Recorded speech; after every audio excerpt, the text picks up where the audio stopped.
Bonjour, j'espère que vous allez bien. Voici ma question à vous. Sur quoi et surtout sur qui avez-vous bâti votre vie? Autrement dit, quelle est votre fondation? C'est une question que j'ai déjà posée. Certains construisent leur vie sur leur beauté. Certaines construisent leur vie sur leur beauté. Certains construisent leur vie sur leur travail. Certains construisent leur vie sur leur santé. Certains construisent leur vie sur les substances. Toutes sortes de choses. Le truc à comprendre, c'est que toutes ces choses passent. Et toutes ces choses sont de mauvaises fondations. Certains construisent leur vie sur l'identité que les autres leur donnent, ou sur l'amour que les autres leur donnent. Aucune de ces choses ne dure éternellement. Alors, je vous ai posé la question sur qui et sur quoi avez-vous bâti votre vie, et c'est comme dans la majorité des églises, quand on pose une question, les enfants, ils savent que quand on pose une question à l'école du dimanche, la réponse c'est Jésus. Oui, alors, beaucoup de gens diraient, moi j'ai construit ma vie sur Jésus, ma fondation c'est Jésus, et la Bible dit, bravo, c'est une bonne réponse, la fondation c'est Jésus. Mais, qu'est-ce que ça veut dire que Jésus est ma fondation? Si vous deviez compléter cette phrase par 3 réponses différentes, ma fondation c'est Jésus, cela signifie que vous diriez quoi? Mettez la vidéo sur pause, essayez de répondre à cette question de 3 manières différentes. Avoir Jésus pour fondation signifie que je serais très curieux d'entendre vos réponses. Alors n'hésitez pas à me les envoyer au 06 28 20 30 65. J'aimerais juste donner une réponse biblique, puisque notre fondation c'est Jésus-Christ. Et donc notre fondation c'est sa parole, ces paroles que j'ai là. Lisons ensemble ce que Jésus a dit sur le fait de l'avoir comme fondation. Matthieu chapitre 7, versets 21 à 27. Alors, première phrase très intéressante où Jésus dit « Ce ne sont pas tous ceux qui me disent « Seigneur, Seigneur » qui entreront dans le royaume des cieux, mais seulement ceux qui font la volonté de mon Père qui est dans les cieux. » Au jour du jugement, beaucoup me diront « Seigneur, Seigneur, c'est en ton nom que nous avons été prophètes, c'est en ton nom que nous avons chassé des esprits mauvais, c'est en ton nom que nous avons accompli de nombreux miracles. Ne le sais-tu pas ?» Alors Jésus répondit « Je ne vous ai jamais connu, allez-vous-en loin de moi, vous qui commettez l'iniquité, ou qui vous commettez le mal. » Alors, qu'est-ce que nous apprenons dans ce texte? Jésus dit « Ce ne sont pas tous ceux qui me disent « Seigneur, Seigneur ». Ça veut dire que parmi les gens qui disent « Seigneur, Seigneur », il y en a qui ont juste, mais il y en a qui ont faux. Qui sont ceux qui ont faux?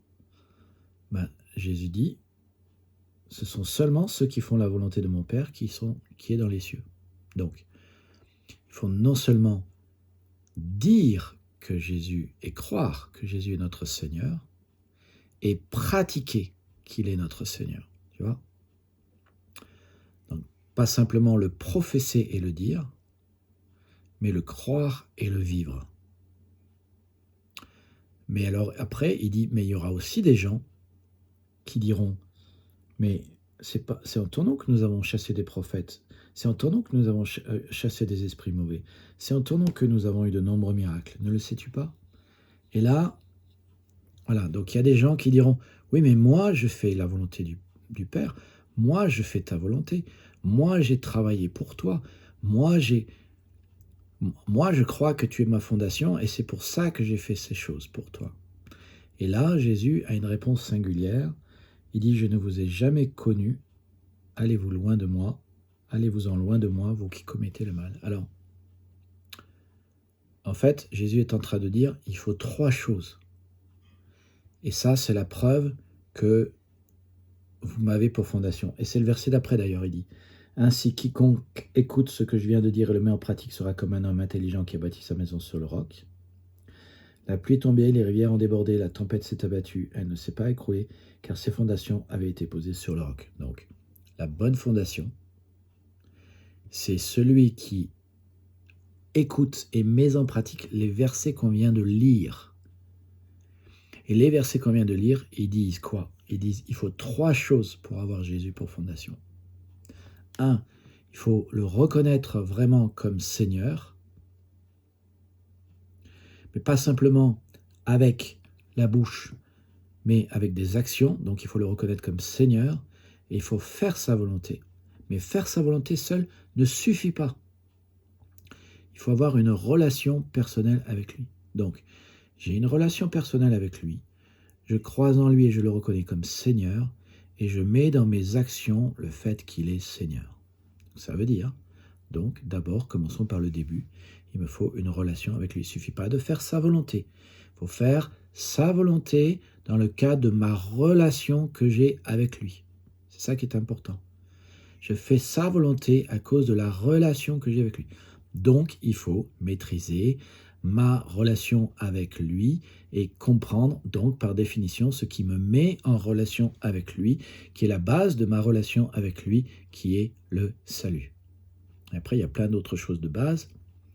Donc, c'est pour ça que vous avez tous besoin de venir samedi à 14h30. Donc, notez que la question de connaître Jésus personnellement, souvent dans nos milieux, on parle même de le connaître intimement, et c'est très vrai. Je veux dire, c'est tellement personnel et c'est tellement intime que c'est une question d'amour. Quand on croit en Jésus et qu'on l'aime, on est un disciple de Jésus-Christ. Et ce que Jésus veut voir dans notre vie, et ça correspond d'ailleurs à ce qu'est le statut de membre, il veut que nous soyons des disciples qui croient, qui aiment et qui agissent. Un disciple qui l'aime et qui, parce qu'il l'aime, agit pour lui. Et ça, c'est la fondation, la chose la plus précieuse. Jésus veut rien d'autre qu'une vie de foi, de confiance, d'amour, et où notre amour pour lui est vécu dans la pratique. Alors ça, c'est la base. Une relation d'un disciple qui aime son maître et qui veut apprendre, qui ne veut pas simplement apprendre des choses, du savoir, de la connaissance. Du savoir et la connaissance, Jésus a dit, ça ne rentre même pas en compte ici. Ce qui compte, c'est écouter et mettre en pratique. Écouter seul n'a aucune valeur. Connaître, d'après ce texte, connaître les choses de Dieu, ça n'est pas connaître les dieux. Connaître sa Bible, ce n'est pas encore connaître Jésus. C'est encore un petit peu différent. Ça va ensemble, mais il y a trop de gens qui connaissent plein de choses sur Dieu, mais qui ne connaissent pas Dieu, qui connaissent plein de choses sur Jésus, mais qui ne connaissent pas Jésus. Ce que Jésus veut, c'est que nous le connaissions personnellement. Alors, pour vous aider à savoir où vous en êtes spirituellement, j'ai fait une auto-évaluation ces derniers temps que je vous propose de faire avec moi. Si vous ne l'avez pas faite au moment du repas, prenez une feuille et prenez un stylo. Je lis les questions. Et à chaque fin de question, vous notez si c'est vrai ou si c'est faux. Vous mettez un V pour vrai, un F pour faux. Et après, je relirai les questions et je vous donnerai les bonnes réponses. Je commenterai légèrement, mais si vous voulez les réponses profondes, bibliques à vos questions, il vous faudra absolument venir samedi à 14h30. Alors je sais, pour beaucoup d'entre nous, on dit ouais, 14h30, c'est pas la bonne horaire. C'est intéressant parce que quand je demande aux gens quels sont les bons horaires, j'ai aucune main qui se lève. Quand je dis 14h, on me dit c'est trop tôt. Quand je dis 15h, on me dit c'est trop tard. En fait, c'est une question de cœur. C'est une question de cœur. Si vous aimez Jésus, et si vous voulez avoir vraiment Jésus pour fondation, vous avez besoin de venir et d'en faire une priorité. Si vous aimez Jésus, Jésus est votre priorité. Faites les courses après, faites les courses avant, mais mettez Jésus au centre de votre vie. Que votre foi et votre amour soient jointes à de l'obéissance, cherchez d'abord le royaume de Dieu. Alors, voici les questions pour que vous sachiez où vous en êtes sur la maîtrise des bases. Alors, j'appelle ça le cours fondation, mais en fait, ça vient de ce petit livret qui s'appelle le Béaba et qui traite en fait de 4 choses de base, 4 choses fondamentales et fondationnelles qui nous parle d'abord d'une vie en Christ, après d'une vie victorieuse, puis d'une vie en puissance, puis d'une vie équilibrée. Et toutes les questions qui sont là sont des questions sur la base de ce petit livret qui traitent de cette nouvelle vie que Dieu nous a donnée et qui est la base pour que nous puissions vivre pour lui. Donc, prenez une feuille de papier, je vais lire le numéro de question, vous mettez le numéro de question et vous n'écrivez pas la question, vous mettez simplement vrai ou faux à la fin avec un F ou un V ou un F. 1. La vie éternelle, ce n'est pas vivre éternellement dans la présence de Dieu, maintenant et après. C'est vrai ou c'est faux? 2. Être certain d'être sauvé et d'avoir la vie éternelle est impossible. C'est vrai ou c'est faux? 3. Connaître Jésus-Christ apporte uniquement de la spiritualité religieuse. Vrai ou faux? À chaque fois, vous avez le droit de mettre sur pause si ça va trop vite. Être certain d'avoir la vie éternelle est possible grâce à Christ, sa mort sur la croix. La foi est ce que Dieu dit dans sa parole. C'était la question 4. Être certain d'avoir la vie éternelle est possible grâce à Christ, sa mort sur la croix. La foi est ce que Dieu dit dans sa parole. Vrai ou faux? 5. Le péché, c'est le mal qu'on commet. Vrai ou faux? 6. Nous péchons parce que nous sommes tentés, nous avons de mauvais désirs et le choisissons. Ou nous péchons par omission. Vrai ou faux? 7. Un chrétien peut dire non au péché parce qu'une fois né de nouveau ou baptisé, il ne pêche plus. Vrai ou faux? 8. Jésus-Christ est la solution de Dieu pour nos péchés parce qu'il nous a montré l'exemple d'un bon comportement. Vrai ou faux? 9. Pour appliquer la solution de Dieu pour nos péchés, il suffit de lui faire confiance et de faire ce qu'il dit. Vrai ou faux? 10. Si je ne règle pas la question du mal dans ma vie, je pourrais connaître la dépression, les nuits blanches, voire pire encore. Vrai ou faux? 11. J'ai un potentiel incroyable parce qu'il n'y a que du bien en moi. Vrai ou faux? 12. La fonction principale du Saint-Esprit est de me glorifier. Vrai ou faux? 13.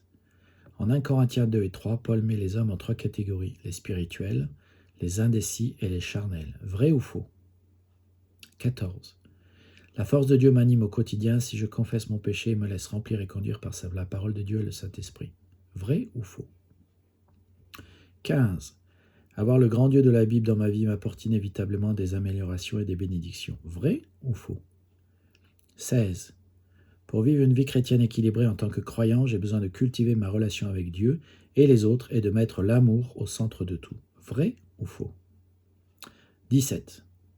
L'adoration, c'est exprimer ma reconnaissance et mon amour pour Dieu, mais je peux vivre cela sans aller à l'église. Vrai ou faux? 18. La Bible est à la fois un livre humain et la parole de Dieu. Vrai ou faux? 19. Dieu veut que j'aille régulièrement dans une église parce que j'ai besoin d'être encouragé et d'encourager les autres et de le rencontrer. Vrai ou faux? 20. Dieu veut que je communique aux autres la bonne nouvelle parce qu'il faut que les gens soient religieux pour que le monde aille bien. Vrai ou faux? Voilà, 20 questions. Alors maintenant, je vous propose de corriger avec moi. Je vais vous dire quelles sont les bonnes réponses, question par question, et si vous avez écrit la bonne réponse, vous mettez un 1 dans la marge, d'accord? C'est aussi simple que ça. 1. La réponse, c'était faux. 2. La réponse, c'était faux. 3. La réponse était faux. Donc, si vous avez juste, vous mettez 1. 4. C'est vrai. 5. C'est faux. 6. Vrai. 7. Faux. 8. Faux. 9. Vrai. 10. Vrai. 11. Faux. 12. Faux. 13. Faux. 14. Vrai. 15. Vrai.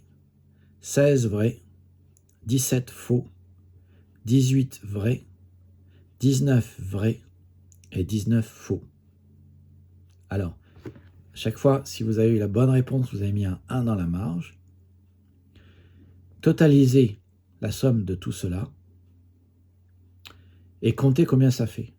Hein? Alors je dirais que si vous avez moins de 16, il faut que vous veniez faire la fondation. En général, avec ce test, les gens, ils ont toujours entre 10 et 20.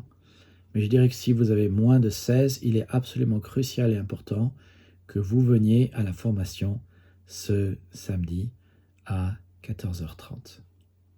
Alors, maintenant, je vous donne un peu plus d'explications sur la réponse.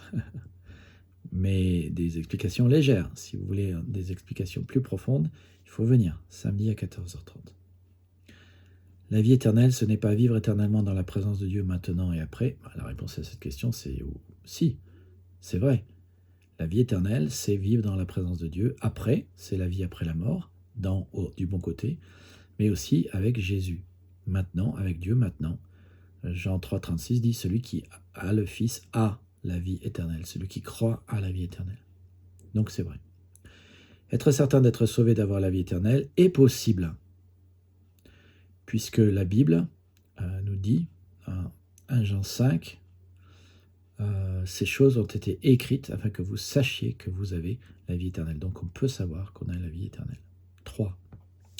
Connaître Jésus-Christ apporte uniquement de la spiritualité religieuse. La réponse à cette question, c'est faux. Cette affirmation, c'est faux. Connaître Jésus-Christ apporte la vie éternelle. Ce n'est pas de la spiritualité religieuse. Même si les hommes en dérivent de la spiritualité religieuse, ce n'est pas ce que la Bible dit. 4. Être certain d'avoir la vie éternelle est possible grâce à Christ, sa mort sur la croix à la fois, et ce que Dieu nous dit dans sa parole, c'est vrai. Tout à fait. La croix est suffisante, et la foi est suffisante, et la grâce est suffisante. Dieu a tant aimé le monde qu'il a donné son Fils, afin que quiconque croit en lui ne périsse pas, mais qu'il ait la vie éternelle. 5. Le péché, c'est le mal que l'on commet, c'est faux. Le péché, c'est le mal que l'on commet et le bien que l'on omet de faire. Jésus a dit, tu aimeras le Seigneur ton Dieu de toute ton âme. Or, souvent, nous oublions de faire cela. Et nous oublions aussi d'aimer notre prochain comme nous-mêmes.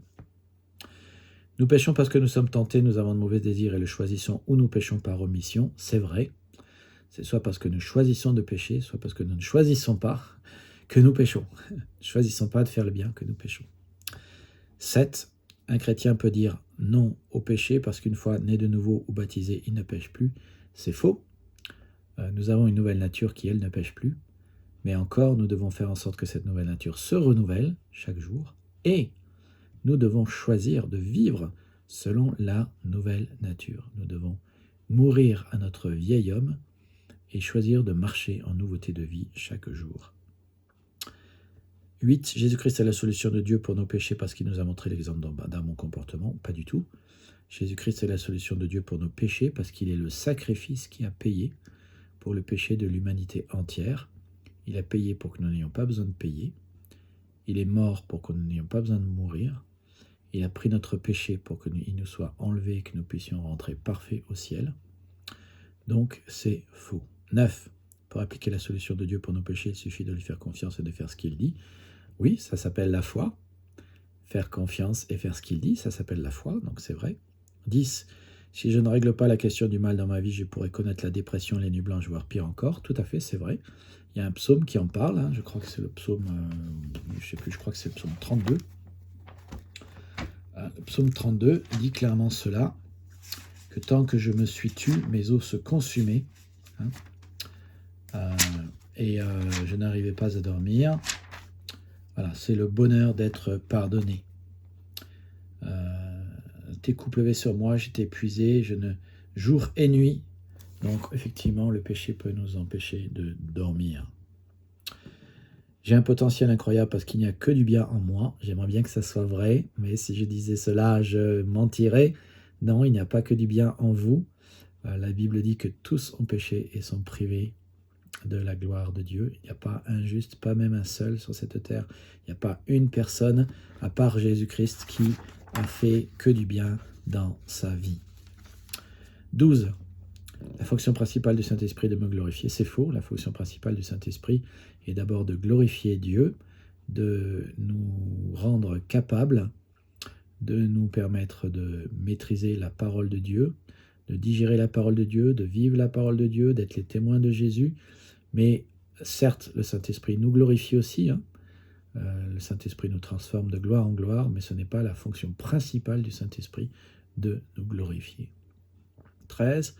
En 1 Corinthiens 2 et 3, Paul met les hommes en 3 catégories, les spirituels, les indécis et les charnels. C'est faux. Paul met les hommes en 3 catégories, les spirituels, les naturels et les charnels, ou les psychiques et les charnels. Donc c'est faux. 14. La force de Dieu m'anime au quotidien. Si je confesse mon péché et me laisse remplir et conduire par la parole de Dieu et le Saint-Esprit, c'est vrai, tout à fait. Nous pouvons à tout moment être restaurés dans notre relation avec Dieu et avoir sa force si nous confessons notre péché et n'attristons pas le Saint-Esprit. 15. Avoir le grand Dieu de la Bible dans ma vie m'apporte inévitablement des améliorations et des bénédictions. Oui, c'est vrai, on voit cela partout dans la Bible. 16. Pour vivre une vie chrétienne équilibrée en tant que croyant, j'ai besoin de cultiver ma relation avec Dieu et les autres et de mettre l'amour au centre de tout. Tout à fait, c'est vrai, on voit cela. Nous avons des relations verticales avec Dieu, par la prière et la parole, une relation horizontale avec les hommes, notre prochain, notre famille. 17. L'adoration s'exprime ma reconnaissance et mon amour pour Dieu, mais je peux vivre cela sans aller à l'église, c'est faux. La Bible dit clairement, n'abandonnez pas votre assemblée comme c'est la coutume de quelques-uns. Encouragez-vous les uns les autres. On a besoin d'aller à l'église. 18. La Bible est à la fois un livre humain et la parole de Dieu. Alors là, la majorité des gens me tombent dessus et disent, mais non, ce n'est que la parole de Dieu, c'est faux. C'est la parole des hommes et la parole de Dieu. Pierre lui-même le dit, c'est poussé par l'Esprit que des hommes ont parlé de la part de Dieu. Donc c'est bien des hommes qui ont parlé. Certes, ils ont parlé de la part de Dieu, mais ils ont parlé. Donc c'est à la fois leur parole, et on voit bien qu'ils choisissent le vocabulaire, ils choisissent les mots, le vocabulaire va avec leur personnalité. Jésus lui-même a utilisé des paroles humaines, il a utilisé des hyperboles, des paraboles, des figures de rhétorique pour parler notre langage, pour que nous arrivions à le comprendre. Et les gens me disent, oui, mais si c'est un livre humain et la parole de Dieu, alors il y a des fautes. Non, pas du tout. Donc la Bible écrite, la parole de Dieu écrite est comme la parole de Dieu incarnée. Jésus était parfaitement homme et parfaitement Dieu. La parole biblique est parfaitement homme et parfaitement Dieu. Et mais elle est sans faute. Et elle est sans faute parce que c'est le Saint-Esprit qui a orchestré tout ça et qui a fait que les choix des gens qui ont écrit étaient quand même inspirés par Dieu. Nous croyons, et je crois, que la Bible est inspirée, sans faute. Toute l'écriture est inspirée de Dieu et utile pour enseigner, corriger, convaincre. Dieu veut que j'aille régulièrement dans une église parce que j'ai besoin d'être encouragé, d'encourager les autres et de le rencontrer. La réponse à cette question, c'est vrai. Là où 2 ou 3 sont réunis en mon nom, je suis au milieu d'eux, a dit Jésus. Et il veut que je rencontre les frères et sœurs. Il y a plus de 50 versets qui disent « Encouragez-vous les uns les autres, priez les uns pour les autres, aimez-vous les uns les autres, soyez serviteurs les uns des autres, pardonnez-vous réciproquement, conseillez-vous les uns les autres. » 50 versets disent que nous avons besoin les uns des autres et donc ça ne peut que se faire que si je vais à l'église. L'église, c'est les autres. Et 20, Dieu veut que je communique aux autres la bonne nouvelle parce qu'il faut que les gens soient religieux pour que le monde aille mieux. La réponse à cette question, c'est faux. Dieu veut que je communique aux autres la bonne nouvelle parce qu'il faut que les gens soient sauvés pour que le monde aille mieux. Ça, c'est vrai. Voilà. Dieu veut que tous les hommes soient sauvés et parviennent à la connaissance de la vérité. Pour avoir une connaissance biblique approfondie à ce sujet, rendez-vous ce samedi à 14h30. Encore une fois, je le dis, c'est une question de cœur. Un disciple, c'est quelqu'un qui est aimé par Jésus et qui aime Jésus en retour. Et quand on aime Jésus, on le met en priorité dans notre vie. Je pense à cette phrase, cette parabole que Jésus a dit, c'est si quelqu'un veut être mon disciple, c'est comme s'il construit une tour, il faut qu'il se pose la question de quel est le coût qu'il est prêt à payer. Et Jésus a dit, celui qui veut être mon disciple doit renoncer à tout. Alors, je sais, vous avez des courses à faire, mais Jésus a dit clairement que celui qui veut être mon disciple doit renoncer à tout ce qu'il possède, à tout ce qu'il est, et nul ne peut être mon disciple s'il ne renonce pas à tout ce qu'il a. Il faut que nous aimions Jésus plus fort que les choses de notre vie. Donc, j'espère que vous serez là. Votre présence témoigne de votre amour pour Jésus, ça c'est sûr. Que Dieu vous bénisse et à bientôt.